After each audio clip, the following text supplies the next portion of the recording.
ಅಂತಹ ಗುರುದೇವನನ್ನ ಭೂಲೋಕದ ಮಾನವರಾದ ನಾವುಗಳು ಕಡಲೆಕಾಲನ ಪೂಜೆಗಾಗಿತ್ತು ಏಕಚಿತ್ತ ಮನೋಭಾವದಿಂದ 3 ಬಗೆಯ ಎಣ್ಣೆಯನ್ನು ದೀಪವನ್ನು ಹತ್ತಿಸಿ ಎಳ್ಳು ಬತ್ತಿಯನ್ನ ಸಮರ್ಪಣೆ ಮಾಡಿ ಏನಂತ ಕೇಳಬೇಕು ಅಂದ್ರೆ ಆ ಗುರುವನ್ನ ದೇವನಾಂಚ ಋಷೀಣಾಂಚ ಗುರುಂಕಾಂಚನ ಸನ್ನಿಭಂ ಬುದ್ಧಿಭೂತಂ ತ್ರಿಲೋಕೇಶಂ ನಮಾಮಿ ಬೃಹಸ್ಪತಿ ನಮಾಮಿ ಬೃಹಸ್ಪತಿ ನಮಾಮಿ ಬೃಹಸ್ಪತಿ.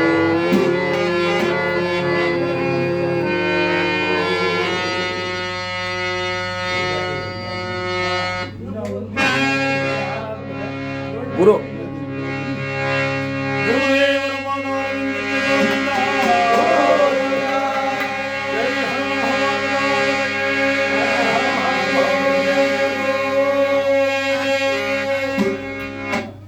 ಮತ್ತೊಬ್ಬ ಬ್ರಾಹ್ಮಣ ತಾನಿರಿಕಿದ್ದಂತೆ, ಸ್ವಾಮಿ ನಾನು ಶುಕ್ರ ಗ್ರಹದ ವಿಚಾರವನ್ನು ಚೆನ್ನಾಗಿರುತ್ತಿದ್ದೀನಪ್ಪ, ಹೇಳಪ್ಪ.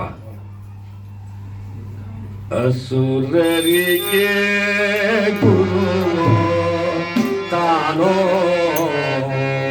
ಅಸುರರಿಗೆ ಗೌರವ ಅಸುರರಿಗೆ ಗುರು ತಾನೋ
ರಾಕ್ಷಸರಿಗೆ ಗುರು ಆತಂತನು ಈ ಶುಕ್ರದೇವ. ಇವನಿಗೆ ಓರ್ಗಂಡಿಟ ಕೃತಿ ಒಂದು ಕಣ್ಣು ಕುರುಡು. ಅದಕ್ಕೋಸ್ಕರವಾಗಿಯೇ ಸೊಸೆಗಾಗಲಿ ಮಗಳಿಗಾಗಲಿ ಮನೇಲಿ ಮಕ್ಕಳಾದ್ರೆ ಆ ಮಗುವಿಗೆ ಸ್ವಲ್ಪ ಮಾಲ್ಗಣ್ಣಿದ್ರೆ ಸಾಕು, ಅಯ್ಯೋ ಈ ಮಗು ಎಂತಹ ದೆಸೆಲುತ್ತದೆ ಏನಜ್ಜವ, ಶುಕ್ರ ದೆಸೆ. ಇವಳು ಹೋದ ಮನೆ ತುಂಬಿ ತುಳುಕಾಡ್ತದೆ, ಇವಳು ಹುಟ್ಟಿದ ಮನೆ ಐಶ್ವರ್ಯ ತುಂಬುಳು ನಲಿಯುತ್ತೆ ಅಂತದೆ. ಆದರೆ ಅಂತಹ ಶುಕ್ರದೇವನನ್ನ ಭೂಲೋಕದ ಮಾನವರಾದ ನಾವುಗಳು ಆ ಭಗವಂತನಿಗೆ ಅವರೇ ಕಾಲನ್ನು ಪೂಜೆಗಾಗಿತ್ತು ಒಂದೇ ಮನಸ್ಸಿನಿಂದ ಭಕ್ತಿ ಭಾವದಿಂದ ಭಗವಂತನ ನಾವೇನಂತ ಪ್ರಾರ್ಥನೆ ಮಾಡ್ತೇವೆ, ನಮ್ಮ ಐಶ್ವರ್ಯವನ್ನ ಮನುಷ್ಯನನ್ನ ಐಶ್ವರ್ಯವಂತನಾಗಿ ಮಾಡ್ತಾನೆ. ಎಲ್ಲ ನೋಡಿದ್ರು ಬರೀ ದುಡ್ಡೇ, ಅವನು ಹೊಲ್ದು ಬಿಟ್ರೆ. ಇಲ್ಲ ಅಂದ್ರೆ ಸಂಧೆ ಹೋದಕ್ಕೆ 1000 ತಂದ್ರು ಸಮರ್ಪಯ್ಯ, ಮನಮನಿಗೂ ಸಾಲ ಮಾಡಿದಾಗೂ ಸಾಲ ಅನ್ನಂಗೆ. ಅಂತಹ ಶುಕ್ರದೇವನನ್ನ ನಾವೇನಂತ ಪ್ರಾರ್ಥನೆ ಮಾಡ್ಕೋಬೇಕು ಅಂದ್ರೆ, ಹಿಮಕುಂದರುಣಾಲಾಭಾಂ ದೈತ್ಯಾನಾಂ ಪರಂ ಗುರುಂ ಸರ್ವಶಾಸ್ತ್ರ ಪ್ರವಕ್ತಾರಂ ಭಾರ್ಗವಂ ಪ್ರಣಮಾಮ್ಯಹಂ ಭಾರ್ಗವೋ ಪ್ರಣಮಾಮ್ಯಹಂ.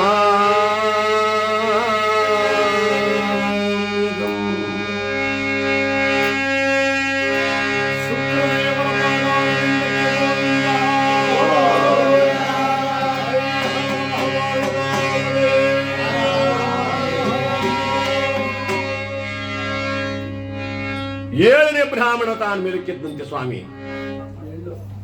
ನಾನು ಶನಿಯ ವಿಚಾರವನ್ನು ಚೆನ್ನಾಗಿ ಹೇಳಪ್ಪ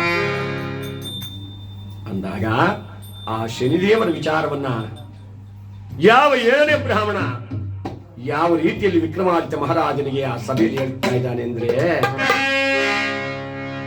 ಕೇಳು ರಾಜನ ಶನಿಯ ಮಹಿಮೆಯ, ಕೇಳು ರಾಜನ ಶನಿಯ ಮಹಿಮೆಯ,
ಗಾಳಿಗಾನ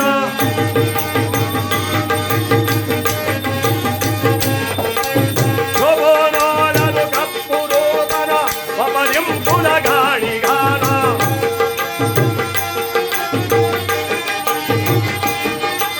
ಶೋಭನೋನಲು ಕಪ್ಪು ರೋದನ ಪಪದಿಂಪುಲ ಗಾಳಿಗಾನ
ಛಾಯಾಗರ್ಭ ಸಂಜೂತ, ಛಾಯಾದೇವ ಗರ್ಭದಲ್ಲಿ ಅವತರಿರ್ತಕ್ಕಂಥ ಮಹಾನುಭಾವ ಇವನು. ಸೂರ್ಯನಿಗೆ ಕುಮಾರನಾಗಿ ಯಾವ ಜಗದ್ರಕ್ಷಕನಾಗ್ತಕ್ಕಂಥ ಭಗವಂತ ಯಾರು ದುರಾಂಕಾರಿಗಳಾಗಿ ದುರ್ಮಾರ್ಗಿಗಳಾಗಿ ಈ ಪ್ರಪಂಚದಲ್ಲಿ ವರ್ತನೆ ಮಾಡ್ತಾರೋ ಅಂಥವರ ಜನ್ಮ ರಾಶಿಯನ್ನು ಹೊಕ್ಕು ಈ ಜಗತ್ತಿನಲ್ಲಿ ಅವ್ರು ತಲೆ ಎತ್ತಬಾರದು. ಎಲ್ಲಿ ಹೋದ್ರೂ ಅವನು ಗೌರವ ಸಿಗಬಾರದು, ಎಲ್ಲಿ ಹೋದ್ರೂ ಅವನು ಮನ್ನಣೆ ಸಿಗಬಾರದು. ನೆಂಟರಲ್ಲಾಗಲಿ ಸ್ನೇಹಿತರಲ್ಲಾಗಲಿ ಸಮಾಜದಲ್ಲಾಗಲಿ ದೂರಿಸಿಕೊಂಡು ದುಪ್ಪಟ್ಟೆಗೊಳಗಾಗಿ ಮತ್ತೊಬ್ಬರ ಮನೆ ಬಾಗಿಲನ್ನು ಕಾಯುವ ನಾಯಿಯಂತೆ ಮಾಡಿಬಿಡ್ತಾನೆ ಅವನು. ಆ ಭಗವಂತ ಕ್ರೂರನಾಗ್ಬಿಟ್ರೆ, ಅವನೇನಾದ್ರು ಒಲಿಸ್ಕೋಬಿಟ್ರೆ ಮನೆಯಲ್ಲಿ ಎಲ್ಲಿಲ್ಲದ ಸಂತೋಷ, ಸಡಗರ, ಸಂಭ್ರಮ, ನೆಮ್ಮದಿಯ ಜೀವನ, ಸುಖ, ಸಂತೋಷ, ಸೌಭಾಗ್ಯವನ್ನು ಕೊಟ್ಟು ಕರೆಸ್ತಕ್ಕಂಥವನು ಆ ಶನೇಶ್ವರ ಸ್ವಾಮಿ. ಅದು ಅಲ್ಲದೆ ಅವನ ವಿಚಿತ್ರವಾದ ಕತೆ ಇನ್ನೊಂದಿದೆ ಸ್ವಾಮಿ, ಹೇಳ್ತೀನಿ ಇಲ್ಲಪ್ಪ. ಅವನು ಹುಟ್ಟಿದ ತಕ್ಷಣ ತಂದೆಯಾದ ಸೂರ್ಯದೇವ ಪುತ್ರ ಪ್ರೇಮದಿಂದ ರಥಾರೂಢನಾಗಿ ಬಂದ ನೋಡೋದಕ್ಕೆ. ಸಪ್ತಾಶ್ವಗಳನ್ನು ರಥ ಕಟ್ಟಿಕೊಂಡು ಅರುಣನನ್ನು ಸಾರಥಿಯನ್ನಾಗಿ ಮಾಡಿಕೊಂಡು ಆ ಸೂರ್ಯದೇವ ತನ್ನ ದಿನನಿತ್ಯದ ಕೆಲಸವನ್ನ ಅಂದ್ರೆ ತಾನು ನಿಂತತೋ ನಿಲ್ಲಂಗಿಲ್ವಲ್ಲ, ಸುತ್ತಲೇಬೇಕು. ದಿನನಿತ್ಯದ ಕಾರ್ಯವನ್ನು ಮುಗಿಸಿಕೊಂಡು ನಿಮಗೆ ಗಂಡು ಮಗು ಜನನವಾಗಿದೆ, ಛಾಯಾದೇವಿಯ ಗರ್ಭದಲ್ಲಿ ಎಂದೊಡನೆಗೆ ರಥಾರೂಢನಾಗಿ ಅತಿಯಾದ ಸಂತೋಷಗೊಂಡು ಬಂದ. ಎಲ್ಲರಂತೆ ಅವನಿಗೂ ಕೂಡ ಸಂತೋಷ ತಾನೆ, ಗಂಡುಮಗ ಜನನವಾಗಿದ್ದಾನೆ ಅಂದ್ರೆ. ಆಗ ತಾನೆ ಛಾಯಾದೇವಿಯ ಮಗುವನ್ನು ಎತ್ತು ಮರದಲ್ಲಿ ಮಲಗಿಸಿದ್ದಾಳೆ. ಸೂರ್ಯದೇವ ಇನ್ನೇನು ಆ ರಥವನ್ನು ಬಿಟ್ಟು ಕೆಳಗಿಳಿಯಬೇಕು. ಆಗ ತಾನೆ ಹುಟ್ಟಿದ್ದ ಮಗು ಮೆಲ್ಲನೆ ಕಣ್ಣನ್ನ ಸೂರ್ಯದೇವನ ಕಡೆ ಬಿಡ್ತಂತೆ. ಯಾರೋ ಈ ಪರಮಾತ್ಮ ಹುಟ್ಟದಾಗ ಹೆಂಗಿದ್ದ ಅಂದ್ರೆ ಸಣ್ಣ ಸಣ್ಣ ಕಿರುಜಡೆ, ಕಪ್ಪು ರೂಪು, ವಕ್ರವಾದ ರೂಪಿನಂತಿದ್ದ. ಸೂರ್ಯದೇವ ನೋಡಿದೊಡನೆ ಏನಂದುಕೊಂಡನೋ ಏನೋ, ಇವನು ನನ್ನ ಮಗನೇ, ಇಂಥ ತೇಜೋ ವಿರಾಜಕನಾದ ಸೂರ್ಯನಾರಾಯಣ ನನಗೆ ಇಂತಹ ಮಗನೇ ಎಂದು ಮನದಲ್ಲವನಿಗೆ ಭಾವನೆ ಹುಟ್ಟಿತು. ಏನೋ ಮಲಗಿದ್ದ ಮಗು ಥಟ್ಟನೆ ಋಷಿ ತತ್ಕ್ಷಣದಲ್ಲಿ ಸೂರ್ಯದೇವನಿಗೆ ಕುಷ್ಠರೋಗ ಬಂದ್ಬಿಡ್ತು. ಒಂದೇ ಕ್ಷಣದಲ್ಲಿ ಕುಷ್ಠರೋಗ, ಮೈಯೆಲ್ಲ ರಕ್ತ ಕೀವುಗಳಿಂದ ಅರಿಯಲಾರಂಭಿಸಿದ ಸೂರ್ಯದೇವನಿಗೆ ಗತಗತ ಅಂತ ನಾರ್ತಾ ಇದ್ದಾನೆ. ಪಕ್ಕದಲ್ಲಿ ಯಾರು ನಿಂತ್ಕೊಳಕ್ ಆಗ್ತಾ ಇಲ್ಲ, ಅಂತಹ ದುರ್ವಾಸನೆ ಹುಟ್ಟುಬಿಟ್ಟ. ಸೂರ್ಯದೇವಿಗೆ ಕುಷ್ಠರೋಗ ಬಂದ ಮೇಲೆ ಪ್ರಪಂಚ ಸೂರ್ಯ ಹುಟ್ಟೋದಲ್ಲಿ ಮುಳುಗೋದಿಲ್ಲ. ಇಡೀ ಬ್ರಹ್ಮಾಂಡವೇ ಅಂಧಕಾರ ಅಂದ್ರೆ ಕತ್ತಲಮಯವಾದ. ಅಕ್ಕಿ ಪಕ್ಷಿಗಳೆಲ್ಲ ದಿಕ್ಕು ತಪ್ಪಿ ಓಡಾಡಲು ಆರಂಭಿಸಿದೋ. ಹಗಲ್ಯಾವುದು ಇರುಳ್ಯಾವುದು ಯಾರಿಗೂ ಅರಿವಾಗಲೇ ಇಲ್ಲ. ಇಡೀ ಬ್ರಹ್ಮಾಂಡವೇ ಕತ್ತಲು. ನಿತ್ಯ ಪೂಜೆಗಳಿಲ್ಲ, ಜಪ ತಪಗಳಿಲ್ಲ, ಎಲ್ಲ ನಿಂತು ಹೋದ ಜಗತ್ತಿನಲ್ಲಿ ಪ್ರಪಂಚವೇ ಏರುಪೇರಾಗ್ತಾ ಇದೆ, ಏರುಪೇರಾಗ್ತಾ ಇದೆ. ಇಡೀ ಬ್ರಹ್ಮಾಂಡವೇ ಒಂದು ದಿನ ಒಂದು ಗಳಿಗೆ ಆ ಚಂದ್ರನಾಗಲಿ ಸೂರ್ಯನಾಗಲಿ ತಮ್ಮ ಪಥವನ್ನು ಬದಲಿಸ್ಬಿಟ್ಟು ಅಂದ್ರೆ ಪ್ರಪಂಚವೇ ಅಲ್ಲೋಲ ಕಲ್ಲೋಲವಾಗುತ್ತೆ. ಇದು ಸೂರ್ಯನೇ ಹುಟ್ಟಿಲ್ಲ ಅಂದ್ರೆ ಇಡೀ ಬ್ರಹ್ಮಾಂಡವೇ ಕತ್ತಲು ಕೌದು ಬಿಡ್ತು. ಲೋಕಕ್ಕೆ ಯಾಕೆ ಗತಿ ಬಂತು, ಏನಾಯಿತು, ಪ್ರಪಂಚ ಉಳಿಯುವುದುಂಟೆ ಎಂಬುದಾಗಿ ಎಲ್ಲರೂ ಯೋಚನಾ ಮಗ್ನರಾದಾಗ ಮಹಾನುಭಾವರಾದಂತಹ ನಾರದರು ತ್ರಿಮೂರ್ತಿಗಳ ಹತ್ರ ಬಂದು ಕೇಳಿಕೊಳ್ತಾ ಇದ್ದಾರೆ. ಅಪ್ಪ, ಇದು ಯಾರ ಕಾರ್ಯ ಅಂದ್ಕೊಂಡಿದ್ದೀರಾ?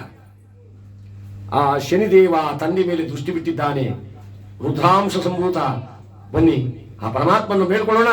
ಲೋಕ ಕಲ್ಯಾಣವಾಗಲಿ, ಪ್ರಪಂಚ ಉಳಿಯಲಿ, ಅಂಧಕಾರ ಹಳಿಯಲಿ, ಬೆಳಕು ಮೂಡಿ ಬರಲಿ. ಬನ್ನಿ. ಎಲ್ಲರೂ ನಿಂತಿದ್ದಾರೆ ಆ ಶನಿದೇವರ ಮುಂದೆ, ಕೈ ಮುಗಿದು ಆಗತಾನೆ ಹುಟ್ಟಿದ ಮಗುವಿನ ಮುಂದೆ. ದಯ ಮಾಡೋ ಶನಿ ದೇವ, ದೇವರ ದೇವ, ಕೃಪೆ ಮಾಡೋ ಮಹಾದೇವ. ದಯ ಮಾಡೋ ಶನಿ ದೇವ, ದೇವರ ದೇವ, ಕೃಪೆ ಮಾಡೋ ಮಹಾದೇವ.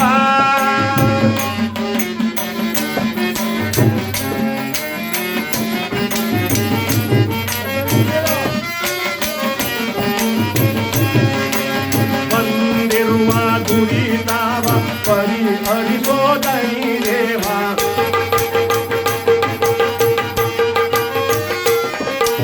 ಬಂದಿರುವ ದುರಿತಾವ ಪರಿಹರಿಸೋ ಜನಿದೇವ. ಬಂದ್ಯಮ್ಮ ಕಾಪಾಡೋ ದೇವರ ದೇವ, ದಯ ದೇವ.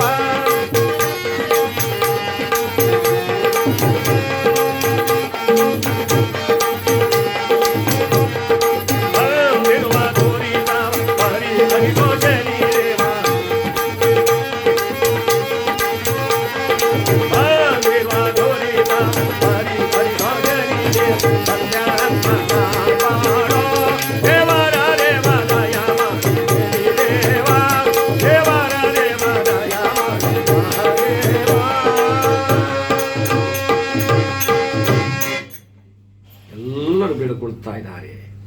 ಪ್ರಸನ್ನ ವದನನಾದ ಭಗವಂತ ಶನೇಶ್ವರ ಸ್ವಾಮಿ ಶಾಂತನಾಗಿ ಎಲ್ಲರೂ ಕೈ ಮುಗಿದು ಕೇಳಿಕೊಂಡ್ರು.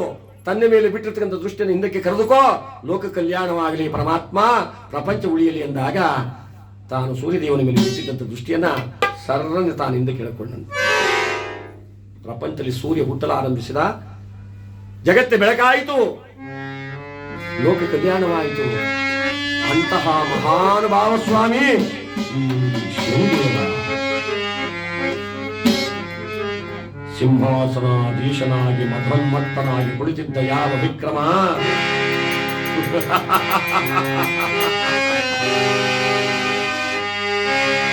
ಬ್ರಾಹ್ಮಣೋತ್ತಮರೇ, ನಿಲ್ಲಿಸಿ.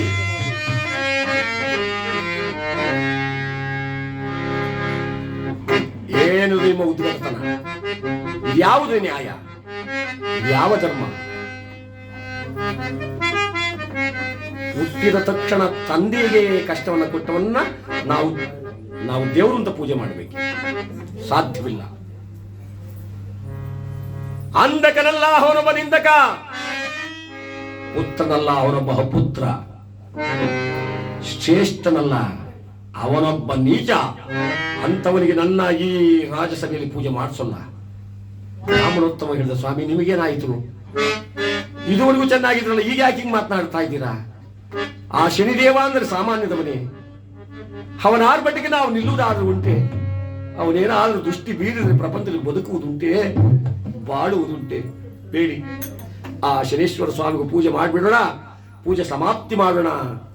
ಸಾಧ್ಯವಿಲ್ಲ. ಮುಂದಿನ ಗ್ರಹದ ವಿಚಾರವನ್ನು ಹೇಳು. ಮುಂದಿನ ಗ್ರಹಗಳಂದ್ರೆ ರಾಹುಕೇತುಗಳು. ಮುಂದೆಗಡೆ ಹೇಳು. ಉದ್ದು ಉರುಳಿ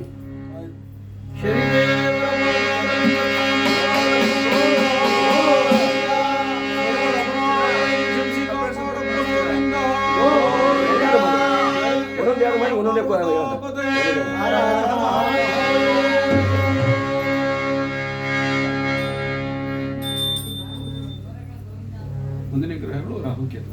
ರಾಹು ರಾಹು ಕೇತು ಗುರುಗಳೇ ಒಟ್ಟಿಗೆನಾ? ರಾಘುವೆಂಬುವ ಗ್ರಹವೋ ಬಿಡಿ, ಸಪರೇಟ್ ಮಾಡಿ ಬಿಡಿ. ಅವರು ರಾಘುವೆಂಬುವ ಗ್ರಹವೋ ಲೋಕಾದಿ ಬಹುಘೋರ. ರಾಘುವೆಂಬುವ ಗ್ರಹವೋ ಲೋಕಾದಿ ಬಹುಘೋರ. ಜ್ಞಾನವ ಮಾಡಿದರೆ ಅವನ ಜ್ಞಾನವ ಮಾಡಿದರೆ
ರಾಹು ಅಂತಕ್ಕಂಥವನು ಸಿಂಹಿಕೆ ಎಂಬ ರಾಕ್ಷಸ ಗರ್ಭದಲ್ಲಿರುತ್ತ ಪಂಕ್ತಿ ವಂಚನೆ ಮಾಡಿದ ಕಾರಣ ಶ್ರೀಮನ್ ಮಹಾವಿಷ್ಣುವು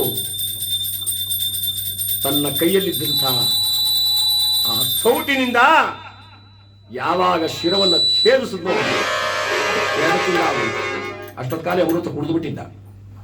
ಅಮೃತ ಕುಡಿದಿದ್ದ ಕಾರಣ ಇವರಿಗೆ ಮರಣ ಬರೋ ಹಾಗಿಲ್ಲ. ತಲೆಯೇ ರಾಹು. ಅಂತಹ ರಾಹು ಕೂಡ ಇವತ್ತು ಮನುಷ್ಯನ ಜನ್ಮರಾಶಿಯಲ್ಲಿ ಗ್ರಹದ ರೂಪದಲ್ಲಿ ಒಂದೊಂದು ರೀತಿಯಲ್ಲಿ ಕಾಟವನ್ನ, ಒಂದೊಂದು ರೀತಿಯಲ್ಲಿ ಶುಭ ಫಲವನ್ನು ಕೊಟ್ಟು ಕಾಪಾಡ್ತಾರೆ ಸ್ವಾಮಿ.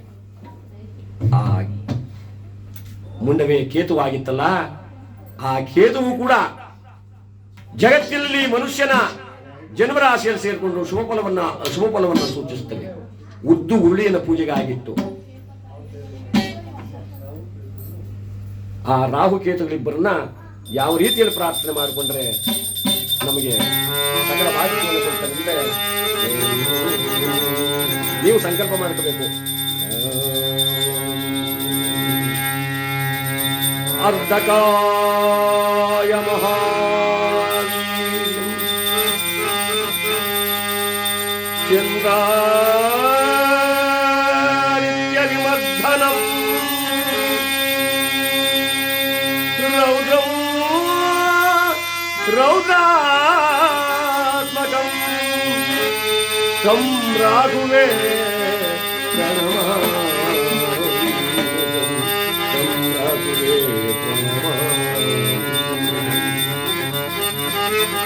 फलापुष्पसङ्काशं तारकाग्रकमस्तकं रौद्रं रौद्रात्मकं तं केतुवे प्रणमामि तं केतुवे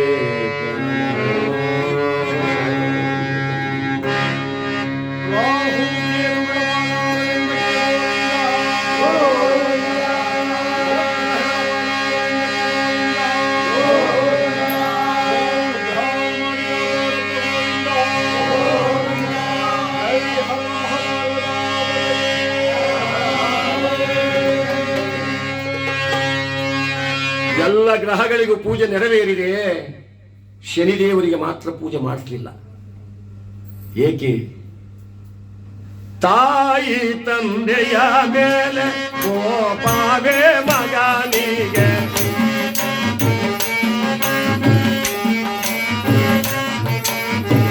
ಆಯಾ ತಿಳಿಯದು ನನಗೆ ಮನವು ನೊಯ್ಯೋದು ಅಯ್ಯ.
ತಕ್ಷಣ ತಂದೆ ತಾಯಿಗಳ ಅತಿಯಾದ ಕಷ್ಟವನ್ನು ಕೊಟ್ಟವನನ್ನು ನಾವು ದೇವರು ಅಂತ ಪೂಜೆ ಮಾಡಬೇಕೆ?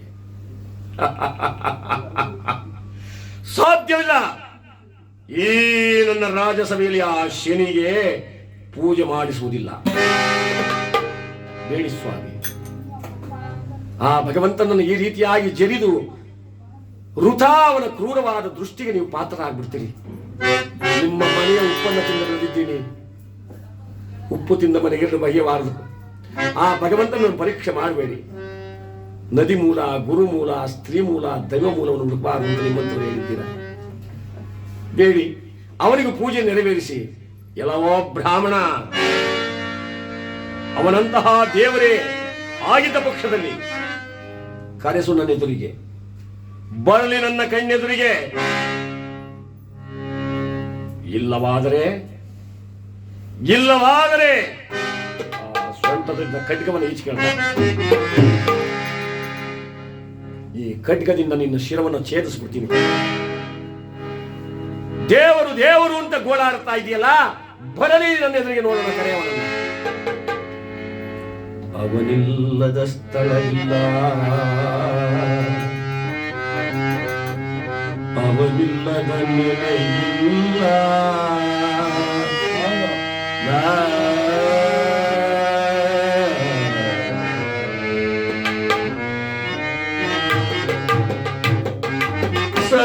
ಸಮರು ಅವನಿಗಿಲ್ಲ.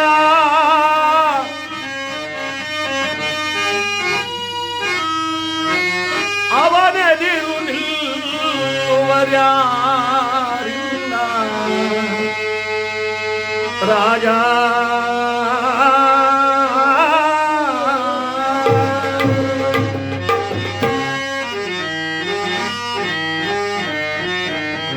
ಪ್ರಪಂಚದಲ್ಲಿ ಅವರಿಗೆ ನಿಲ್ಲುತ್ತಕ್ಕಂಥವರು, ಅವರಿಗೆ ಸರಿಸಮರಾದವರು ಯಾವರು ಇಲ್ಲ. ರಾಜ, ನೀನು ಪರೀಕ್ಷೆ ಮಾಡಬೇಡ, ನನ್ನ ಮಾತನ್ನು ಕೇಳು. ಅವನಿಗೂ ಮಹಾಮಂಗಳಾರತಿ ಆಗೋಗ್ಲಿ, ದೀಪ ಬೆಳಗೋಣ. ಸಾಧ್ಯವಿಲ್ಲ, ಬರಲಿ ನನ್ನ ಎದುರಿಗೆ. ಅವನ್ನೇನಾದ್ರು ನೀನು ಕರೆಸಲಿಲ್ಲ ಅಂದ್ರೆ ಈ ಖಡ್ಗದಿಂದ ನಿನ್ನ ಶಿರವನ್ನು ಈ ಕ್ಷಣದಲ್ಲಿ ಛೇದಿಸುತ್ತೇನೆ. ಬ್ರಾಹ್ಮಣೋತ್ತಮನ ಕಣ್ಣಿಂದ ಕಣ್ಣೀರು ಪಳ ಪಳ ಪಳ ಪಳ ಪಳ ಪಳ ಪಳ ಪಳ ಕಣ್ಣೀರು ಸೋರ್ತಾ ಇದೆ. ಶನಿದೇವನೇನಾರು ಈಗ ಬರಲಿಲ್ಲ ಅಂದ್ರೆ ಇವನು ನನ್ನ ಪ್ರಾಣ ಉಳಿಸಲ್ಲ. ತುಂಬಿದ ರಾಜ ಸಭೆಯಲ್ಲಿ ಖಡ್ಗವನ್ನು ಹಿಡ್ಕೊಂಡು ನಿಂತಿದ್ದಾನೆ ವಿಕ್ರಮಾದಿತ್ಯ ಮಹಾರಾಜ. ಕರೆಸು ಕರೆಸೋ ಶನಿಯನ್ನ.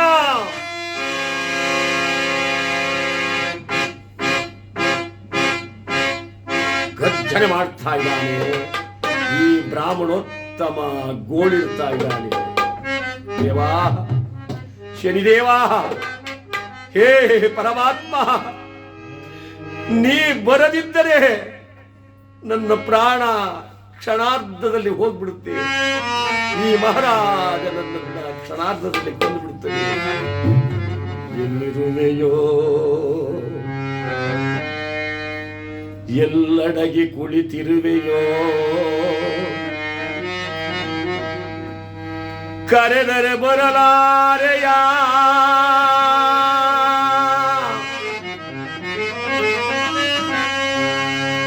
ನಾ ಕರೆದರೆ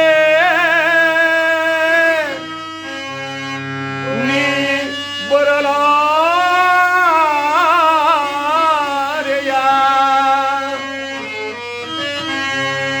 ಕರುಣೆ ನಿನಗಿಲ್ಲವೇ ಮಾರಪ್ಪ ದೇವಾ.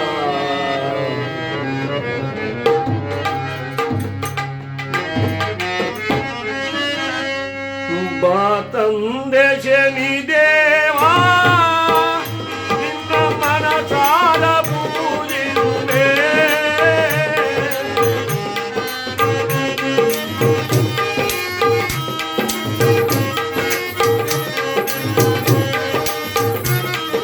ಬಾ ತಂದೆ ಶನಿದೇವಾ, ಮನಸಾದ ಪೂಜಿಸುವೆ. ತಂದೆಯು ನೀನು ನಂಬಿರುವೆನಪ್ಪ.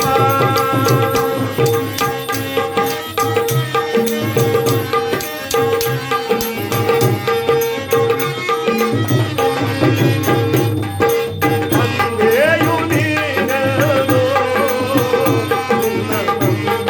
ನಂಬಿರುವೆನಪ್ಪ.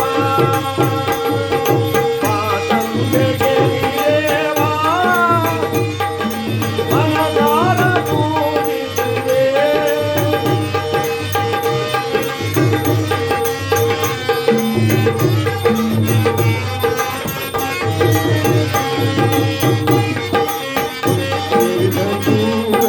ತಂದೆಗೆ ಕಾಟವನೆ,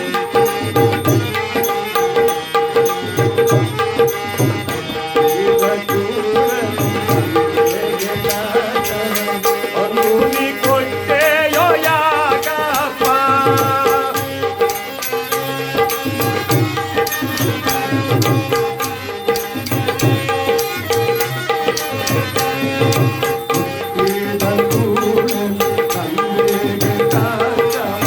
ಅನುನಿ ಕೊಟ್ಟೆಯೋ ಯಾಕಪ್ಪ.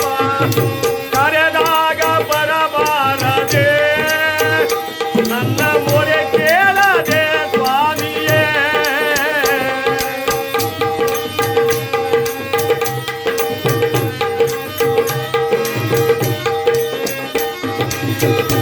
ನೀವು ಕರೆದಾಗ ಬರಬಾರದೆ,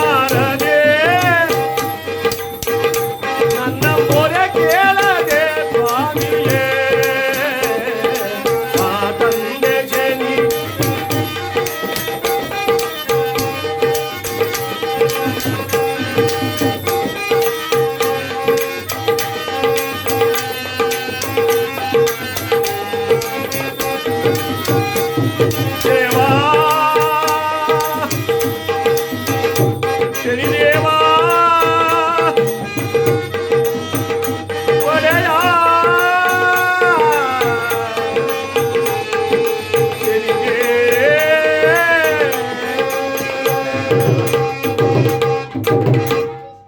ನೀ ಬರದಿದ್ದರೆ ಈ ಜನ್ಮ ಉಳಿಯಲಾರದು ತಂದೆ. ಎಲ್ಲಿರುವೆಯಪ್ಪ? ಎಲ್ಲೆಡೆಗೆ ಕುಳಿತಿರುವೆಯೋ? ಕಲ್ಲಿನಲ್ಲಿ, ಮುಳ್ಳಿನಲ್ಲಿ, ಕ್ರಿಮಿಕೀಟಗಳಲ್ಲಿ, ಎಲ್ಲೆಲ್ಲಿಯೂ ಆಕಾಶ ಭೂಮಿ ನೀರಿನಲ್ಲಿ ನೀನೇ ಇದ್ದೀಯಾ ಅಂತ ಹಲವಾರು ವೇದಗಳು ಶ್ರುತಿಗಳೆಲ್ಲ ಸಾರುತ್ತವೆ. ನೀನೆಲ್ಲಿದ್ದೀಯಪ್ಪ ಶನಿರಾಜ ಎಂಬುದಾಗಿ ಅನನ್ಯ ಭಕ್ತಿಯಿಂದ ಕಣ್ಣಲ್ಲಿ ಕಣ್ಣೀರನ್ನು ಸುರಿಸುತ್ತ ಕೂಗ್ತಾ ಇದ್ದಾನೆ ಬ್ರಾಹ್ಮಣೋತ್ತಮ. ಇವನು ಕೂಗಿದ ಕೂಗಿಯ ಭಗವಂತನ ಹೃತ್ಕಮಲಕ್ಕೆ ಮುಟ್ಟುಬಿಡ್ತು. ವಿಕ್ರಮ ಮಹಾರಾಜನಾಡಿದ ಮಾತೆ ಅವನ ಕರ್ಣಕ್ಕೆ ತಟ್ಟಿಬಿಡ್ತು. ಕಾಗೆ ಕಟ್ಟಿದ ತೇರಿನಲ್ಲಿ ಧನುರಾಕಾರದ ತಾರಾಮಂಡಲದಿಂದ ಆಕಾಶ ಮಾರ್ಗದಲ್ಲಿ ಪರಮಾತ್ಮ ಬರ್ತಾ ಇದ್ದಾನೆ.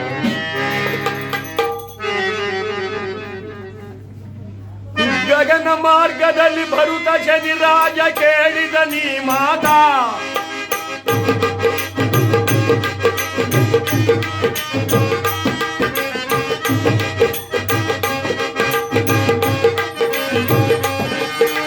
ಗರ್ವದೆಮ್ಮೆರವ ಅರಸನ ಗರ್ವ ಭಂಗ ಮಾಡಲು ತಾನಾಗ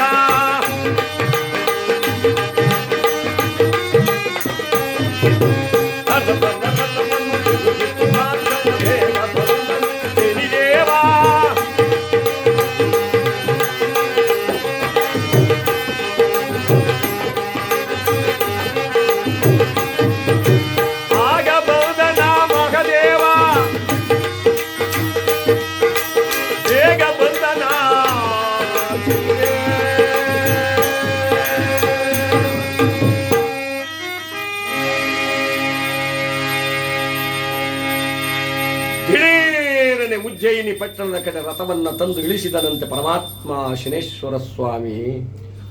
ರಥವಿಳಿದ ಮಾತ್ರಕ್ಕೆ 1,000,000 ಸಿಡಿಲು ಹೊಡೆದರೆ ಎಷ್ಟು ಶಬ್ದವಾಗುತ್ತೋ ಅಷ್ಟು ಶಬ್ದದಿಂದ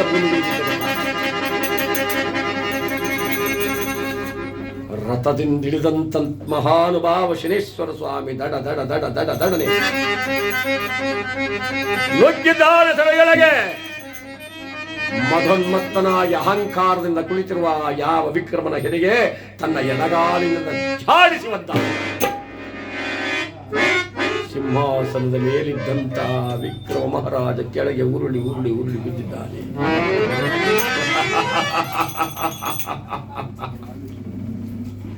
ಎಲವೋ ವಿಕ್ರಮ,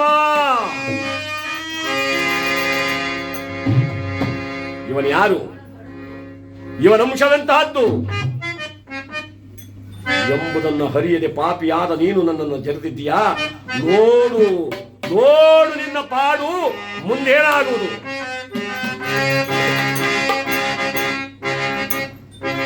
ಗರ್ಜಿಸಿ ನಿಂತಿದ್ದಾನಂತೆ ವಿಕ್ರಮ. ಕೆಳಗಡೆ ಬಿದ್ದಿದ್ದಾನೆ. ಕಿರೀಟವೇ ಒಂದು ಕಡೆ ಬಿದ್ದು ಹೋಗಿದೆ. ತಾನೇ ಒಂದು ಕಡೆ ಬಿದ್ದಿದ್ದಾನೆ. ಮೂರ್ಛಿತನಾಗ್ಬಿಟ್ಟ. ಎಷ್ಟೋ ಹೊತ್ತಿನ ಮೇಲೆ ಚೇತರಿಸಿಕೊಂಡು ಕಣ್ಣನ್ನು ಬಿಟ್ಟು ನೋಡ್ತಂತೆ ರೌದ್ರಾಕಾರನಾಗಿ ಪರಮಾತ್ಮ ನಿಂತಿದ್ದಾನೆ. ಗಡಗಡ ನಡಗಲ ಆರಂಭಿಸಿದ.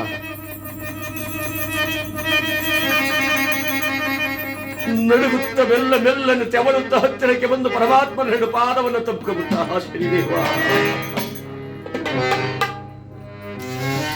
ಹರಿಯದರ ಗೈರ ಮರಾನವನು ಮನ್ನಿಗೋ ದೇವಾ.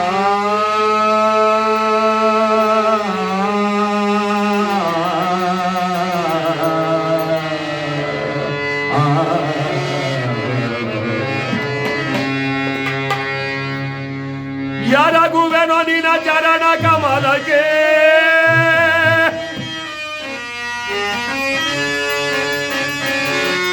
ದೇವಾ.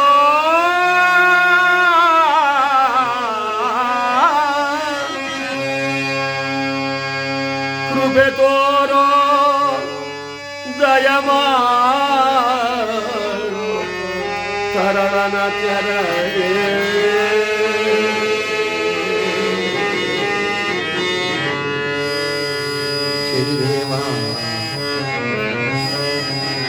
ಒಂದು ವೃಕ್ಷದಲ್ಲಿ ಒಂದು ಭಾಗ ವಿಷವಾದ ಆ ವೃಕ್ಷವನ್ನು ಛೇದಿಸುವುದು ಯಾವ ಪಿತನು ಸುತನು ಪಿತನ ದೂಡುವರಲ್ಲದೆ ಪಿತನು ಸುತನ ದೂಡುವುದಿಲ್ಲ. ಎತ್ತ ತಂದೆ ತಾಯಿಗಳನ್ನ ಮಾತ್ರ ವಯಸ್ಸಾದ ಮೇಲೆ ಮಕ್ಕಳು ಬೇಕಾದ್ರೆ ಹಾಚಿಕೆ ಹಾಕ್ತಾರೆ, ನೀನು ಈಚೆ ಬಿದ್ದಿರೋ ಇಲ್ಲೆಲ್ಲ ಒಳಗಡೆ ಕೊಳೆ ಆಗುತ್ತೆ, ದಿನ ನಾವು ಕ್ಲೀನ್ ಮಾಡೋಕ್ಕಾಗಲ್ಲ, ಅಲ್ಲಿಗೆ ಹಾಕ್ತೀವಿ ತಂದು ತಿನ್ಕೊಂಡು ಕಾಲ ಕಳಿ ಅಂತ ಬೇಕಾದ್ರೆ ಹಾಚಿಕೆ ಹಾಕ್ತಾರೆ. ಆದರೆ ಎಂತಹ ಕೆಟ್ಟ ಮಕ್ಕಳನ್ನು ಎತ್ತರೂ ಯಾವ ತಂದೆ ತಾಯಿಗಳು ಮಕ್ಕಳನ್ನು ಮಾತ್ರ ಹೊರಗೆ ನೂಕಲ್ಲ. ಜಗತ್ತಿಗೆ ನೀನೊಬ್ಬ ತಂದೆಯಲ್ವೇನಪ್ಪ, ನಾವೆಲ್ಲರೂ ನಿನಗೆ ಮಕ್ಕಳಲ್ಲವೇ? ಆ ಪುತ್ರ ವಾತ್ಸಲ್ಯದಿಂದ ನನ್ನನ್ನು ನೋಡು, ನನ್ನ ಮೇಲೆ ದಯ ತೋರು ದೇವಾ. ಪಾಮರನೋಳು ಕೃಪೆಯ ಶನಿದೇವಾ,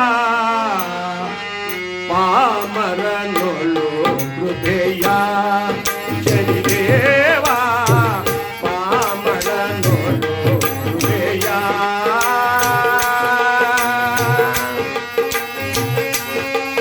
ದೇವಾ. ಒಡೆಯ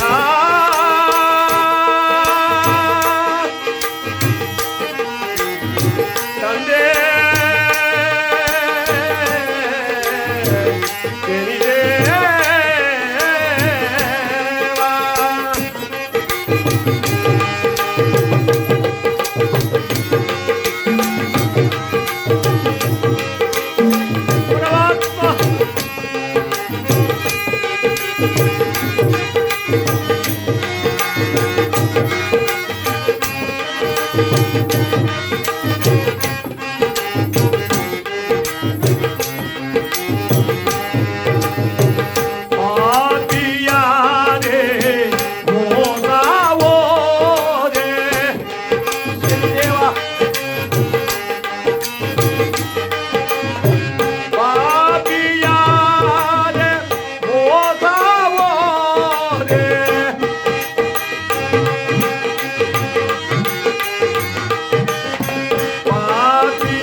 ಪರಮಾತ್ಮ, ಏಕಪ್ಪ ಇಷ್ಟೊಂದು ಕ್ರೂರನಾಗಿದ್ದೀಯಾ?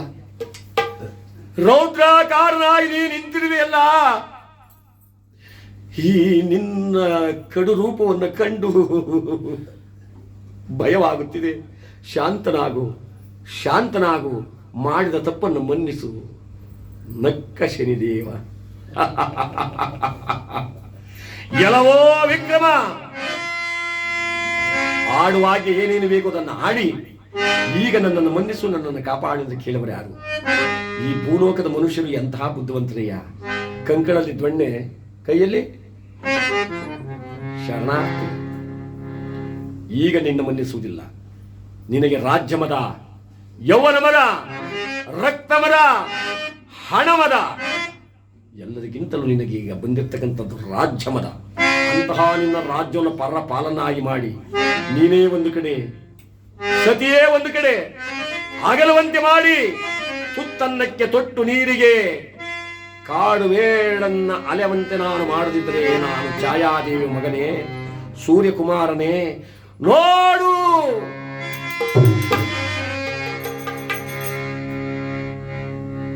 ಯಾವ ವಿಕ್ರಮ ಪಾದವನ್ನು ತಬ್ಬಿದ್ದಾನೆ.